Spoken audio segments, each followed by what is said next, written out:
ನಮಸ್ಕಾರ. ಸಮಾಜಮುಖಿ ಕಾರ್ಯಕ್ರಮಕ್ಕೆ ಸ್ವಾಗತ. ಇವತ್ತು ನಮ್ಮ ಜೊತೆಗೆ ಬರೋ ಅಂತಾರಾಷ್ಟ್ರೀಯ ಅತಿಥಿ ಇದ್ದಾರೆ.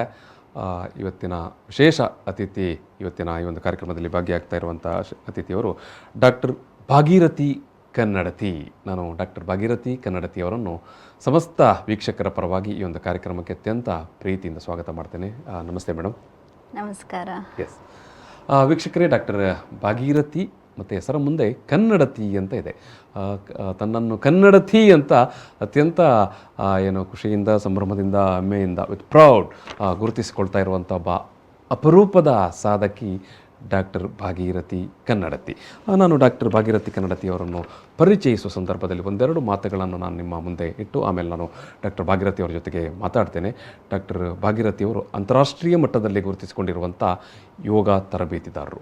ಅವರ ಇವತ್ತು ಸುಮಾರು 25 ದೇಶಗಳ ಸುಮಾರು 25,000ಕ್ಕೂ ಅಧಿಕ ಮಂದಿ ಯೋಗ ಪಟುಗಳಿಗೆ ಅಥವಾ ಯೋಗ ಆಸಕ್ತರಿಗೆ ಯೋಗ ತರಬೇತಿಯನ್ನು ನೀಡ್ತಾ ಇರುವವರು. ಅದು ಆನ್ಲೈನ್ ಮೂಲಕ ಮತ್ತು ಇಷ್ಟೆಲ್ಲ ದೇಶಗಳಿಗೆ ಸಂಚಾರ ಮಾಡಿ ಯೋಗವನ್ನು ಹೇಳಿಕೊಡುವಂಥ ಒಂದು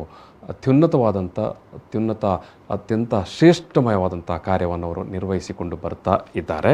ಡಾಕ್ಟರ್ ಭಾಗೀರಥಿ ಕನ್ನಡತಿಯವರು ಈ ರೀತಿಯಾಗಿ ಜಗದಗಲ ಅವರು ಸುತ್ತಾಡ್ತಾ ಇರುವುದರಿಂದ ಜಗದಗಲ ಅವರಿಗೆ ಅನುಯಾಯಿಗಳಿದ್ದಾರೆ, ಅಭಿಮಾನಿಗಳಿದ್ದಾರೆ, ಶಿಷ್ಯರಿದ್ದಾರೆ. ಅವರೆಲ್ಲರೂ ಅತ್ಯಂತ ಪ್ರೀತಿಯಿಂದ, ಅತ್ಯಂತ ಗೌರವದಿಂದ ಡಾಕ್ಟರ್ ಭಾಗೀರಥಿ ಕನ್ನಡತಿಯವರನ್ನು ಯೋಗ ಗುರು ಮಾ ಅಂತ ಕರೀತಾ ಇದ್ದಾರೆ.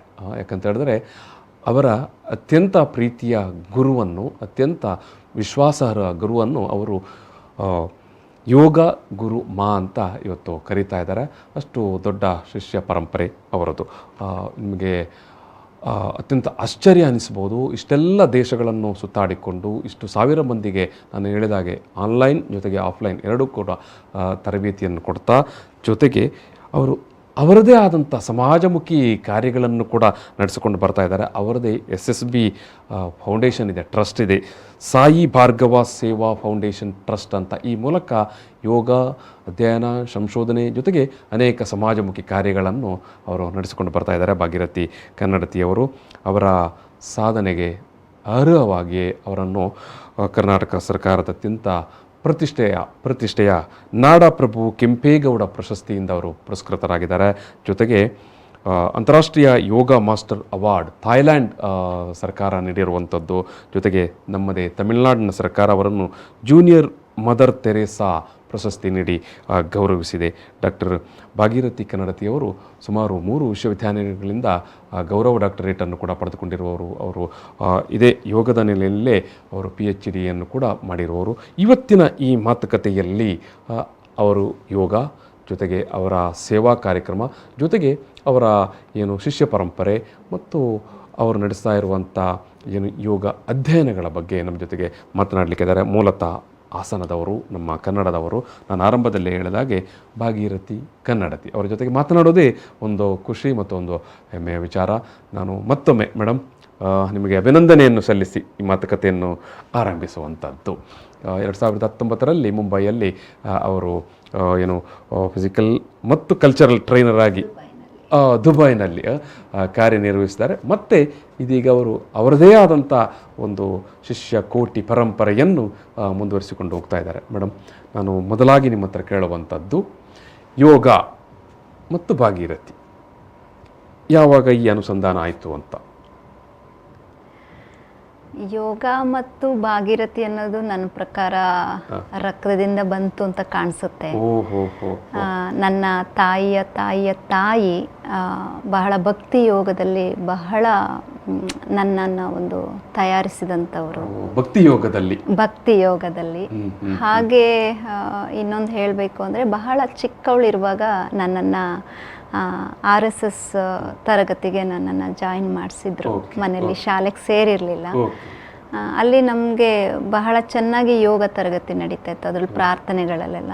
ಹಾಗಾಗಿ ಯೋಗ ಮತ್ತು ರಾಷ್ಟ್ರದ ಮೇಲೆ ಅಭಿಮಾನ, ನಮ್ಮ ಸಂಸ್ಕೃತಿ ಸಂಸ್ಕಾರ ನನ್ನ ಪ್ರಕಾರ RSS ಶಾಲೆಯಿಂದ ಮತ್ತು ನನ್ನ ಅವ್ವ ಅವರಿಂದ ಬಂದಿದೆ ಅಂತ ಅಂದ್ಕೊಳ್ತೇನೆ. ಎಸ್, ಯೋಗದಲ್ಲೇ ನೀವು ಒಂದು ವಿಶೇಷವಾಗಿ ನಾನು ಅಧ್ಯಯನ ಮಾಡಬೇಕು ಅಂತ ಯಾವಾಗ ನೀವು ನಿರ್ಧಾರಕ್ಕೆ ಬಂದರೆ? ಯಾವ ಏಜಿನಲ್ಲಿ, ಯಾವ ಸಂದರ್ಭದಲ್ಲಿ? ನಿಮ್ಮ ಕಲಿಕೆಯ ನಡುವೆಯೋ ಅಥವಾ ಕಲಿಕೆಯ ಜೊತೆಯೋ?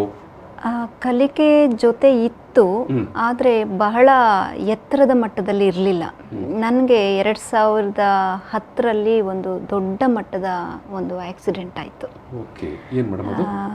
ಆಕ್ಸಿಡೆಂಟ್ ಅಂದರೆ ಒಂದು ಆ ಸಮಯದಲ್ಲಿ ನನ್ನ ಬಲಗೈ ಕಂಪ್ಲೀಟ್ ಫ್ರ್ಯಾಕ್ಚರ್ ಆಯಿತು. ನನ್ನ ಎದೆ ರಿಬ್ ಗೇಜಸ್ ಎಲ್ಲ ಸ್ವಲ್ಪ ಫ್ರ್ಯಾಕ್ಚರ್ ಆಯಿತು, ಕಜಮ್ ಆಯಿತು. ಆ್ಯಂಡ್ ಇವಾಗಲೂ ಇದೆ, ಇಲ್ಲಿಂದ ಇಲ್ಲಿಗೆ ಒಂದು 24 ಹೊಲಿಗೆಗಳು ಹಾಕಿದ್ರು. ಮಂಡಿ ಡ್ಯಾಮೇಜ್ ಆಯಿತು, ಎಲ್ಲ ಡ್ಯಾಮೇಜ್ ಆಯಿತು ದೊಡ್ಡ ಮಟ್ಟದಲ್ಲಿ. ಒಂದು ವರ್ಷ ಹಾಸಿಗೆ ಮೇಲೇ ನಾನು ಕೂರುವಂಥ ಸ್ಥಿತಿ ಬಂತು. ಹೌದು. ಸೊ ಅಂತಹ ಒಂದು ಸ್ಥಿತಿಯಲ್ಲಿ ಒಂಥರ ಪುನರ್ಜನ್ಮ ಪಡೆದಾಗಿ ಪುನರ್ಚೇತರಿಕೆ. ಹೌದು, ನನಗೆ ಪುನರ್ಜನ್ಮ ನೀಡಿದ್ದು ಮತ್ತೆ ಯೋಗ ಆಗಿದ್ರಿಂದ ನಾನು ಯೋಗದಲ್ಲಿ ಏನೋ ಒಂದು ಇದೆ. ನಾನು 10 ವರ್ಷ ತಗೊಂಡಿದ್ದೇನೆ ನನ್ನನ್ನು ನಾನು ಹೀಲ್ ಮಾಡ್ಕೊಳ್ಳೋದಕ್ಕೆ ಯೋಗದ ಮುಖಾಂತರ. ಪ್ರತಿ ಮೂಳೆಗಳನ್ನು ವಾಪಸ್ ತಂದಿದ್ದೇನೆ, ಪ್ರತಿ ಮಸಲ್ಸನ್ನು ವಾಪಸ್ ತಂದಿದ್ದೇನೆ. ಸೊ ನನ್ನಲ್ಲಿ ಆದಂತಹ ಈ ಒಂದು ಬದಲಾವಣೆ ಮತ್ತು ಹುಟ್ಟಿದಂತಹ ಆತ್ಮವಿಶ್ವಾಸ, ಇದರಲ್ಲಿ ಇಂಥ ಶಕ್ತಿ ಇದೆ ಅನ್ನುವಾಗ ನಾವು ಯಾಕೆ ಜಗತ್ತಿಗೆ ಇದರ ಒಂದು ಸಾರವನ್ನು ಸಾರಬಾರ್ದು ಅನ್ನೋ ಒಂದು ಸ್ಥಿತಿಗೆ ಬಂದು ನಾನು ಅದೇ ವಿಚಾರವಾಗಿ ಅನ್ವೇಷಣೆಗಳನ್ನು ಪ್ರಾರಂಭ ಮಾಡಿದೆ. ಮಾನಸಿಕವಾಗಿ ಮತ್ತು ದೈಹಿಕವಾಗಿ, ಸಾಮಾಜಿಕವಾಗಿ, ವೈಚಾರಿಕವಾಗಿ, ಸಾಂಸಾರಿಕವಾಗಿ. ಎಸ್, ನೀವು ಮೂಲತಃ ಹಾಸನದವರು. ಎಸ್, ನಿಮ್ಮ ವಿದ್ಯಾಭ್ಯಾಸಗಳೆಲ್ಲ ಎಲ್ಲಿ ನಡೆಯಿತು? ಹಾಸನ್ ಅಂತ ಹೇಳಿದ್ರೆ ನಮ್ಮದು ಮಡಿಕೇರಿ ಮತ್ತು ಹಾಸನ್ ಬಾರ್ಡ್ರಿಗೆ ಬರುತ್ತೆ. ಒಂದು ಕಾಡು, ಅದು ಊರು ಅನ್ನೋದಕ್ಕಿಂತ ಒಂದು ಕಾಡು, ನಿಸರ್ಗ ಮಧ್ಯೆ. ಹೌದು, ನಿಸರ್ಗ ರಮಣೀಯವಾದ ಒಂದೇ ಮನೆ, ಸುತ್ತಮುತ್ತ ಕಾಡು, ಗದ್ದೆ, ಬೆಟ್ಟ. ಹಾಗೆ ನಾನು ಬೆಳೆದಿದ್ದೆ ಪ್ರಾಣಿ ಪಕ್ಷಿ ಮತ್ತು ಮರಗಳು, ಒಂಟಿತನ.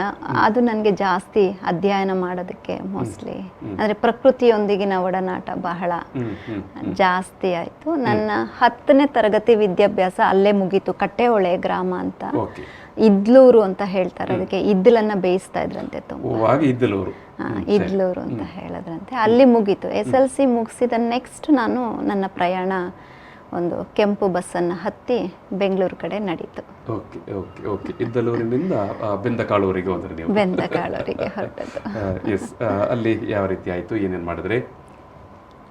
ಬೆಂಗಳೂರಿನಲ್ಲಿ ನನ್ನ ಪ್ರಕಾರ ಹೇಳಬೇಕು ಅಂದರೆ ನೋವಿನ ದಿನಗಳು ಹೌದು, ಮತ್ತು ಒಂಥರ ಚಾಲೆಂಜಿಂಗ್ ಡೇಸ್ ಅಂತ ಹೇಳ್ತೀವಲ್ಲ ಹಾಗೆ. ನಾನು ಹೇಳಿ ಕೇಳಿ ಒಂದು ಕಾಡಿನಲ್ಲಿ ಹುಟ್ಟಿ ಬೆಳೆದಂಥ ಒಂದು ಕಾಡು ಪಾಪ. ಸೊ ಅಂಥವಳು ಸಡನ್ನಾಗಿ ಬೆಂಗಳೂರಿಗೆ ಹೋಗ್ತಾಳೆ. ಬೆಂಗಳೂರಿನಲ್ಲಿ ಹೋದರೆ ಆರ್ ಯು ಫ್ರಮ್ ಅಂತ ಕೇಳಿದ್ರೆ ಹೇಳಕ್ ಬರ್ತಾ ಇರಲಿಲ್ಲ, ಇಂಗ್ಲಿಷ್ ನನಗೆ ಬರ್ತಾ ಇರಲಿಲ್ಲ. ಇದ್ದಲೂರಿನಿಂದ ಬೆಂಗಳೂರಿಗೆ ಹೊರಡ್ತೀರಿ.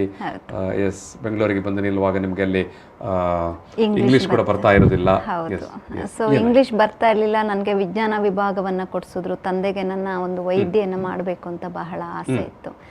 ಮೋಸ್ಟ್ಲಿ ನಾನು ಫೇಲ್ಯೂರ್ ಆದೆ ಅಲ್ಲಿ, ನನಗಾಗಲಿಲ್ಲ. ಒಂದೇ ಒಂದು ಏನಂದರೆ ನನಗೆ ಭಾಷೆಯ ಒಂದು ಒತ್ತಡ, ಇಂಗ್ಲೀಷ್ ನನಗೆ ಬರ್ತಾ ಇರಲಿಲ್ಲ.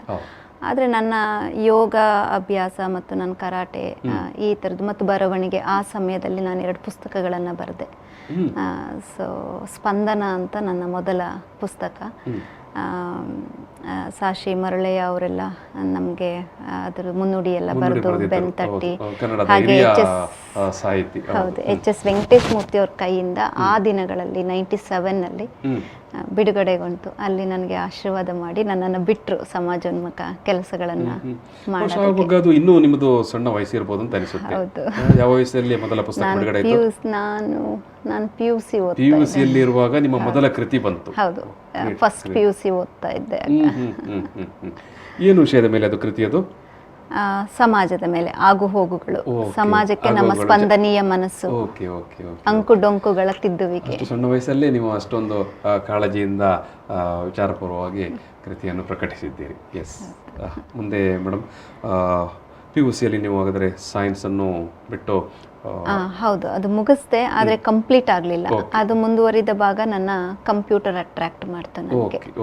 ಅದನ್ನು ಇಂಗ್ಲಿಷ್ ಬರಲ್ಲ ಅನ್ನೋ ಒಂದು ಹಠವನ್ನು ತೆಗೆದುಕೊಂಡು ನಾನು ನನ್ನದೇ ಆದ ಒಂದು ಸಂಸ್ಥೆಯನ್ನು ಹೊಂದೆ. ನನ್ನಂಥ ಗ್ರಾಮೀಣ ಭಾಗದಿಂದ ಬರೋ ಅಂಥವ್ರು ಇಂಗ್ಲಿಷ್ ಬರಲ್ಲ ಅನ್ನೋ ಕಾರಣಕ್ಕೆ ಅವರು ಅವಮಾನಿತರಾಗಬಾರ್ದು, ಅವ್ರಿಗೆ ಹುದ್ದೆಗಳು ಸಿಗಬೇಕು ಮತ್ತು ಅವರಿಗೆ ನಾನು ಸಪೋರ್ಟ್ ಆಗಬೇಕು, ನಂತರ ಅವರು ಸಫರ್ ಆಗಬಾರ್ದು ಅಂತ ಹೇಳಿ A1 ಸ್ಪೋಕನ್ ಇಂಗ್ಲಿಷ್ ಅನ್ನೋ ಒಂದು ಸಂಸ್ಥೆಯನ್ನು ಕಟ್ಟಿದೆ ನಾನು.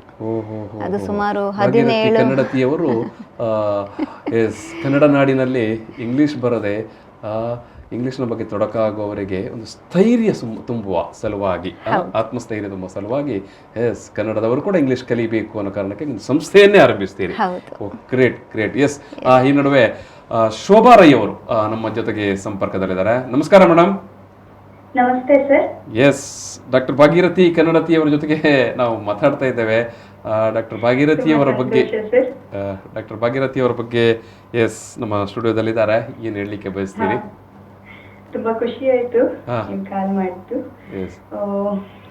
ನಮ್ಮ ಗುರುಗಳ ಬಗ್ಗೆ ಹೇಳ್ಬೇಕು ಅಂದ್ರೆ ನನಗೆ ಮಾತೇ ಬರ್ತಿಲ್ಲ. ಆದ್ರೆ ಈ ಸಂದರ್ಭದಲ್ಲಿ ನಮ್ಮ ವೀಕ್ಷಕರಿಗಾಗಿ 2 ಮಾತುಗಳನ್ನು ನೀವು ಹೇಳಬೇಕು. ಅವರು ನನ್ನ ಪಾಲಿನ ದೇವತೆ. ನನಗೆ ಗುರು ಒಂದೇ ಅಲ್ಲ, ನನಗೆ 6 ವರ್ಷದ ಹಿಂದೆ ಯೋಗಾಭ್ಯಾಸ ಹೇಳಿಕೊಟ್ರು. ನಾನು ಅದೇ ದಾರಿಯಲ್ಲಿ ನಡೀತಾ ಇದ್ದೇನೆ. ಅವರಿಂದ ಕಲ್ತಿರೋದು 1-2 ಅಲ್ಲ, ಪ್ರತಿಯೊಂದು ಜೀವನದ ದಾರಿ ಉದ್ದಕ್ಕೂ ಯಾವ ಒಳ್ಳೆಯ ಕ್ಷಣಗಳು ಏನೆಲ್ಲ ಕಲ್ತಿದ್ದೀನಿ ಅದನ್ನ ಪ್ರತಿಯೊಂದು ನನ್ನ ಗುರುಗಳಿಂದನೇ ಕಲ್ತಿದ್ದೇನೆ. ಅವರು ಯೋಗ ಒಂದೇ ಅಲ್ಲ, ಸೊ ನನಗೆ ಮಾರಲ್ ಸಪೋರ್ಟ್ ಆಗಿ ಪ್ರತಿಯೊಂದು ವಿಷಯದಲ್ಲೂ. ಈಗ ಪ್ರತಿಯೊಂದು ವಿಷಯ ಅಂತ ಹೇಳುವಾಗ ಮೇಡಮ್ ಶೋಭಾ ಮೇಡಮ್, ಈಗ ಸಾಮಾನ್ಯವಾಗಿ ನಮ್ಮ ನಡುವೆ ಅನೇಕ ಮಂದಿ ಯೋಗ ಟೀಚರ್ಸ್, ಯೋಗ ಟ್ರೈನರ್ಸ್ ಇರ್ತಾರೆ. ನೀವು ಡಾಕ್ಟರ್ ಭಾಗೀರಥಿಯವರನ್ನು ಇವರೆಲ್ಲರಿಗಿಂತಲೂ ಸ್ವಲ್ಪ ಭಿನ್ನವಾದ ಯೋಗ ಗುರು ಅಂತ ಹೇಳಲಿಕ್ಕೆ ಬಯಸ್ತಾ ಇದ್ದೀರೋ ಅಂತ ಕಾಣಿಸುತ್ತೆ. ಖಂಡಿತ ವಿಭಿನ್ನದಲ್ಲಿ ವಿಭಿನ್ನ ಅನ್ಬೇಕು ಅವ್ರ ಬಗ್ಗೆ. ನಾನು ತುಂಬಾ ಜನಕ್ಕೆ ಹೇಳ್ಕೊಡ್ತಾ ಇದ್ದೀನಿ. ಇವತ್ತಿಗೂ ನಾನು ನನ್ನ ಗುರುಗಳ ಹತ್ರ ಕಲಿತಾನೆ ಇದ್ದೇನೆ. ಸೊ ಅವ್ರ ಬಗ್ಗೆ ಹೇಳಕ್ ನಂಗೆ ನಿಜವಾಗ್ಲೂ ಮಾತಿಲ್ಲ. ಒಂದು ನಿಮಿಷ ನಾನು ಇದು ಒಂದು ನಿಮಿಷ ನಿಮ್ಮ ಗುರುಗಳ ಹತ್ರನೇ ಕೇಳ್ತೇನೆ ಯಾಕೆ ಅದು ಅಂತ. ಯಾಕೆ ಇದು ಭಾಗೀರಥಿ ಮೇಡಮ್ ಅವರೇ, ಶೋಭಾ ಅವರು ಇಷ್ಟೊಂದು ಎಕ್ಸೈಟ್ ಆಗಿದ್ದಾರೆ? ಮೋಸ್ಟ್ಲಿ ಅವರಲ್ಲಿ ಇರೋವಂಥ ಒಂದು ಹೃದಯ ಸೌಂದರ್ಯ ಹಾಗೆ ಮಾಡ್ತಾ ಇದೆ ಅಂತ ಅನ್ಕೊಳ್ತೇನೆ. ನನಗೆ ನನ್ನ ವಿದ್ಯಾರ್ಥಿಗಳೆಲ್ಲರೂ ನನಗೊಂಥರ ಮಕ್ಕಳು ಥರನೇ. ಆ್ಯಂಡ್ ದೇ ಲವ್ ಮೀ ತುಂಬ. ನನಗೂ ಗೊತ್ತಿಲ್ಲ ಯಾಕೆ ಏನು ಅಂತ. ನಾನು ಸಾಮಾನ್ಯರಲ್ಲಿ ಸಾಮಾನ್ಯಳೆ. ಥ್ಯಾಂಕ್ ಯು ಕಂದ, ಥ್ಯಾಂಕ್ ಯು ಸೋ ಮಚ್. ಹೇಳ್ಬೇಕು, ಎಷ್ಟೋ ಸಲ ನಾನು ದೇವ್ರ ಮನೇಲಿ ಕೂತ್ಕೊಂಡಾಗ ದೇವ್ರು ಬಾಬಾನ ತುಂಬಾ ನಂಬ್ತೀನಿ, ಅವ್ರಷ್ಟೇ ನನ್ ಗುರುಗಳನ್ನ ನಂಬ್ತೀನಿ ಸರ್. ನಂಗೆ ಧೈರ್ಯ, ಅವ್ರ ನೆನ್ಸ್ಕೊಂಡ್ರೆ ಎಷ್ಟು ಸಲ ಯೋಗದಲ್ಲಿ ಕೂತಾಗ ಕೆಲವು ಸಲ ನಾವು ವೀಕ್ ಆಗ್ತೀವಿ, ಆದ್ರೆ ನನ್ ಗುರುಗಳನ್ನ ನೆನ್ಸ್ಕೊಂಡ್ರೆ ನನ್ ಫುಲ್ ಶಕ್ತಿ ಬಂದ್ಬಿಡುತ್ತೆ. ಬಂದ್ರೆ ಸಾಕು ನಂಗೆ ಧೈರ್ಯ, ಒಂದು ಎನರ್ಜಿ ಬರುತ್ತೆ. ಖಂಡಿತ ಸರ್, ಅದನ್ನ ಎಕ್ಸ್ಪ್ಲೈನ್ ಮಾಡಕ್ ಆಗ್ತಿಲ್ಲ ನನಗೆ. ಅದೊಂದು ವಿಶೇಷವಾದಂತ ಒಂದು ಅನುಭೂತಿ. ಹೌದು ಸರ್, ಖಂಡಿತ. Yes Shobha madam, thank you. ನನ್ನ ಒಬ್ಳಿಗೆ ಅಲ್ಲ ಸರ್, ನನ್ನ ಒಬ್ಳಿಗೆ ಅಲ್ಲ, ತುಂಬಾ ಜನಕ್ಕೆ, ಅದರಲ್ಲಿ ನಾನು ಒಬ್ಳು. ಸೊ ಭಾಗೀರಥಿಯವರು ಒಬ್ಬ ವಿಶೇಷವಾದಂಥ ಒಂದು ಶಕ್ತಿ ಮತ್ತೊಂದು ಪ್ರತಿಭೆ, ಒಬ್ಬ ಮಾರ್ಗದರ್ಶಕಿ ಮತ್ತು ಗುರು ಅಂತ ನೀವು ಹೇಳ್ತೀರಿ. ಹೌದು ಸರ್, ಹೆಮ್ಮೆ ಸರ್. ಅವ್ರ ಹತ್ರ ಕಲಿಯೋಕ್ಕೆ ನಿಜವಾಗ್ಲೂ ಹೆಮ್ಮೆ ಸರ್. ಅವ್ರ ಸ್ಟೂಡೆಂಟ್ ಅಂತ ಹೇಳ್ಕೊಳಕ್ಕೆ ಹೆಮ್ಮೆ ಸರ್ ನನಗೆ. Great great great. ಖಂಡಿತ ಸರ್. ನನ್ನ ಸ್ಟೂಡೆಂಟ್ಸ್ ಕೇಳ್ತಾರೆ ಯಾರು ನಿಮ್ ಗುರು ಅಂತ, ನಾ ಹೇಳ್ತೀನಿ ಡಾಕ್ಟರ್ ಭಾಗೀರಥಿ ಮೇಡಮ್ ನನ್ ಗುರು, ಕನ್ನಡತಿ ಡಾಕ್ಟರ್ ಭಾಗೀರಥಿ. ನಂಗೆ ಹೇಳ್ಕೊಳಕ್ಕೆ ಖುಷಿ sir. Thank you madam, thank you. ಖುಷಿ ಆಯ್ತು. Thank you so much sir. ನಿಮ್ಮ ಶಿಷ್ಯಂದಿರು ಅಷ್ಟೊಂದು ಪ್ರೀತಿ ತೋರಿಸ್ತಾ ಇದ್ದಾರೆ ಮೇಡಮ್, ಅದು ಹೆಂಗೆ ಸಾಧ್ಯ ಆಯಿತು? ನನಗೂ ಇಷ್ಟು ಲೋಕ ಎಲ್ಲ ಸುತ್ತಾಡ್ತಾ ಇದ್ದೀರಿ, ಕೇವಲ ಒಬ್ಬ ಟ್ರೈನರ್ ಆಗಿರೋದು, ಕೇವಲ ಒಬ್ಬ ಗುರು ಆಗಿರೋದು, ಅದರ ಆಚೆಗೂ ಒಂದು ಪ್ರೀತಿ ವಿಶ್ವಾಸವನ್ನು ನಿಮ್ಮ ಶಿಷ್ಯರ ಜೊತೆಗೆ ರೂಢಿಸುವುದು, ಮೂಡಿಸುವುದು, ಅದು ಹೆಂಗೆ ಸಾಧ್ಯ ಆಯಿತು ಅಂತ? ನನಗೂ ಅದು ಹೇಳ್ದಂಗೆ ಮೋಸ್ಟ್ಲಿ ಮೌನವೇ ಕೆಲವೊಮ್ಮೆ ಉತ್ತರ ಆಗಬೇಕಾಗತ್ತೋ ಏನೋ ಗೊತ್ತಿಲ್ಲ. ಅದರ ಆಚೆಗೆ ಯಾವ ಪದಗಳು ಸಿಗೋದಿಲ್ಲ ಅವರ ಪ್ರೀತಿ ಮತ್ತು ವಿಶ್ವಾಸಕ್ಕೆ. ಇತ್ತೀಚೆಗೆ ನಾನು UAE ಹೋದೆ. ಯೋಗಾನುಯೋಗ ಅಂತ ಒಂದು ಮಾತಿದೆ.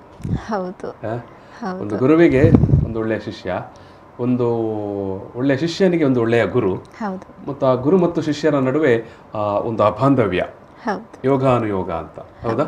ಹೌದು. ಇತ್ತೀಚೆಗೆ UAE ಹೋದೆ ನಾನು.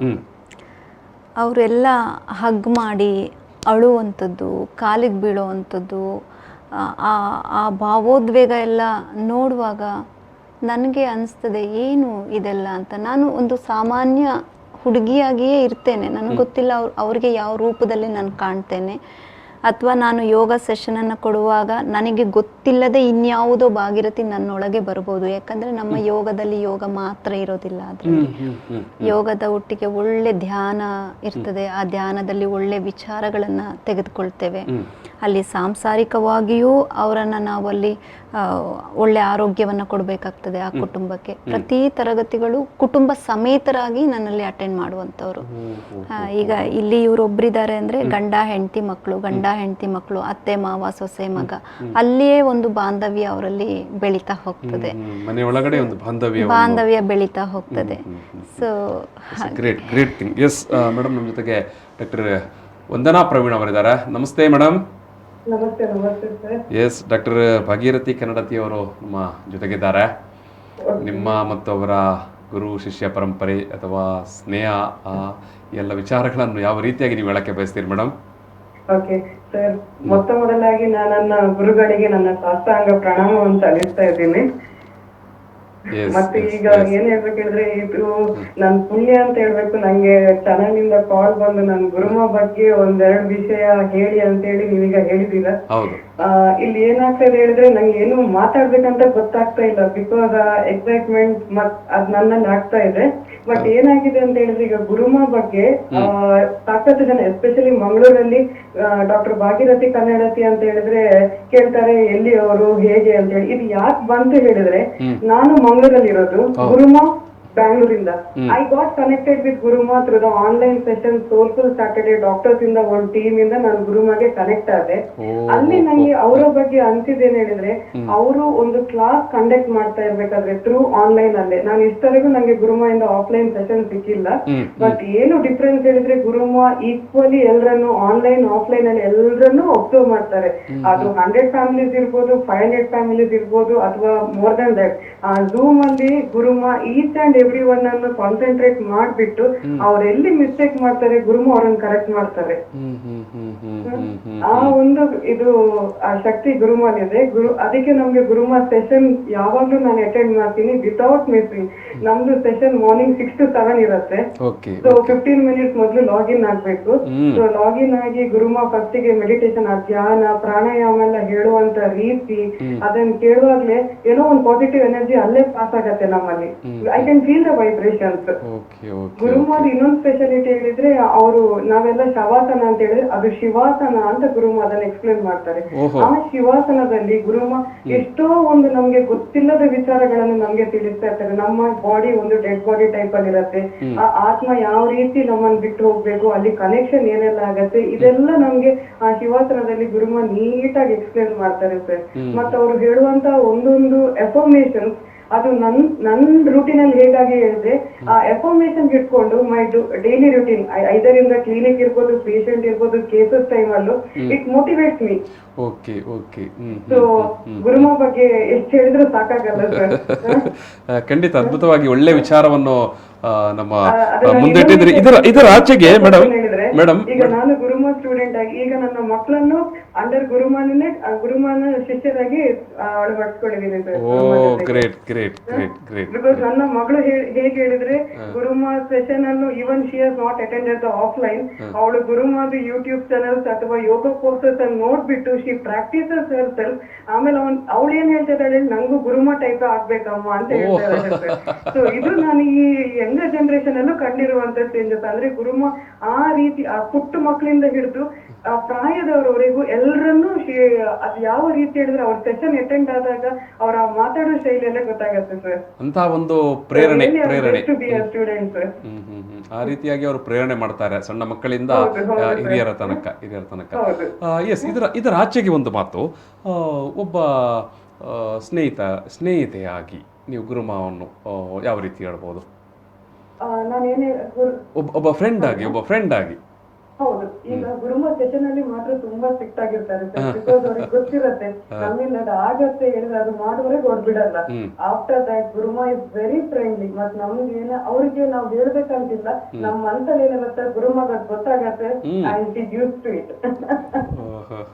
ಅದು ನಮ್ಗೊಂದು ಈಗ ನಾವು ದೇವರಿಗೆ ನಾವು ಯಾವ ರೀತಿ ನಮಸ್ಕಾರ ಮಾಡ್ತೀವಿ ಸರ್, ಇಲ್ಲಿ ನಮ್ಗೆ ಮಾತಾಡುವ ದೇವರು ನಮ್ಮ ಎದುರಿದ್ದಾರೆ.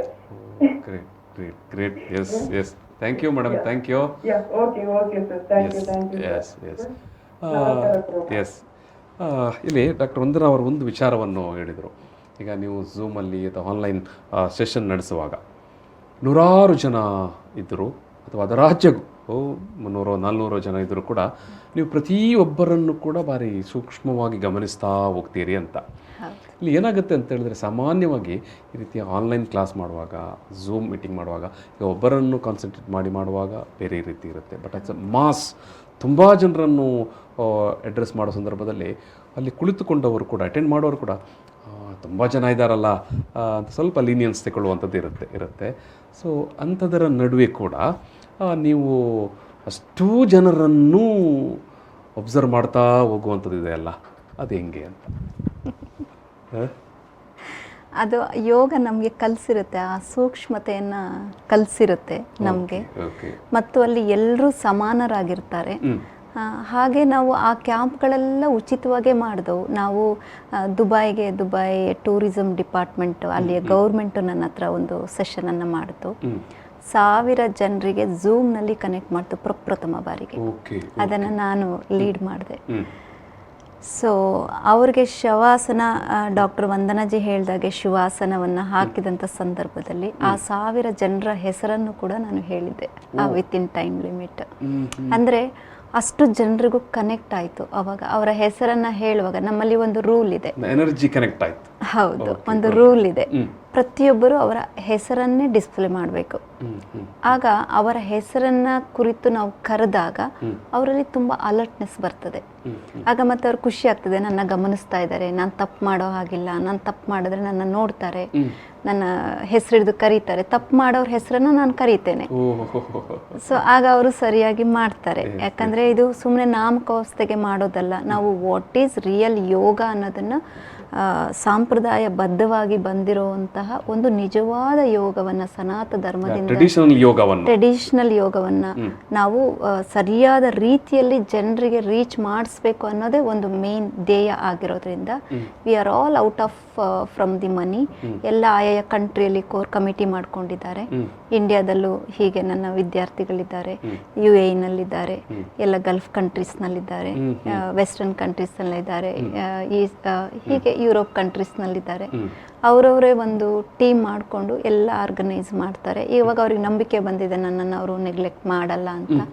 ಮತ್ತು ಯಾರೋ ಪರ್ಸ್ನಲ್ಗೆ ಒಂದು ವೈಯಕ್ತಿಕ ಒಂದು ಇದನ್ನು ಕೊಟ್ಟಿರ್ತಾರೆ, ನಮಗೆ ಇಂಥ ಪ್ರಾಬ್ಲಮ್ ಇದೆ ನೀನು, ಅಥವಾ ಯಾವುದೋ ಒಂದು ಪ್ರೆಗ್ನೆನ್ಸಿ ರಿಲೇಟೆಡ್ ಯಾವುದೋ ಒಂದು, ಅಷ್ಟೆಲ್ಲರ ವಿತಿನ್ 60 ಮಿನಿಟ್ಸ್ ಆ ಸಬ್ಜೆಕ್ಟನ್ನು ಎಳೆದಂದು ಹಾಕ್ಬಿಟ್ಟಿರ್ತೀನಿ ಅವರಿಗೆ. ಪ್ರತಿಯೊಬ್ಬರನ್ನು ಗಮನಿಸ್ತೀರಿ ಮತ್ತು ಪ್ರತಿಯೊಬ್ಬರ ಇಶ್ಯೂಗಳಿಗೆ ಕೂಡ ಅಟೆಂಡ್ ಮಾಡ್ತೀರಿ. ಗೊತ್ತಿಲ್ಲ ನಾನು ಮಾಡ್ತೀನಾ ಇಲ್ವಾ ಅಂತ, ಯಾವುದೇ ಎನರ್ಜಿ ಮಾಡಿಸ್ಬೋದು ಆಗತ್ತೆ. ಎಸ್, ನಮ್ಮ ಜೊತೆಗೆ ಡಾಕ್ಟರ್ ಚೇತನ್ ಅವರು ಸಂಪರ್ಕದಲ್ಲಿದ್ದಾರೆ. ಸರ್ ನಮಸ್ಕಾರ. ಸರ್ ನಮಸ್ತೆ. ಎಸ್ ಸರ್, ನಮ್ಮ ಜೊತೆಗೆ ಡಾಕ್ಟರ್ ಭಾಗೀರಥಿ ಕನ್ನಡತಿ ಅವರು ಯೋಗ ಗುರುಗಳು ಇದ್ದಾರೆ.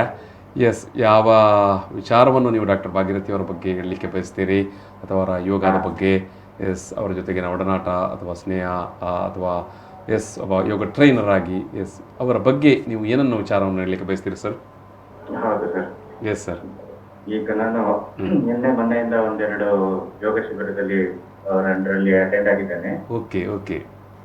ಹಾಗೆ ನಮ್ಮ ಸೇವಾಂಜಲಿನಲ್ಲಿ ಬಹಳಷ್ಟು ನಮ್ಮ ಸ್ಟಾಫ್ಗಳು ಕೂಡ ಜೊತೆಗೆ ಅಟೆಂಡ್ ಆಗಿದ್ದರು. ಓಹೋ, ವೆರಿ ನೈಸ್. ಎಲ್ಲರ ಬಾಯಲ್ಲಿ ಬಂದಿದ್ದು ಪಾಸಿಟಿವ್ ಆಗಿ. ಇದು ಫಸ್ಟ್ ಟೈಮ್ ಅಲ್ಲಿ ನಾವು ಮುಂಚೆ ಮಾಡ್ತಾ ಇದ್ವಿ ಯೋಗನ, ಆದ್ರೆ ಸರಿಯಾಗಿ ಮಾಡ್ತಿರ್ಲಿಲ್ಲ ಅಂತ ಹೇಳ್ತಾರೆ.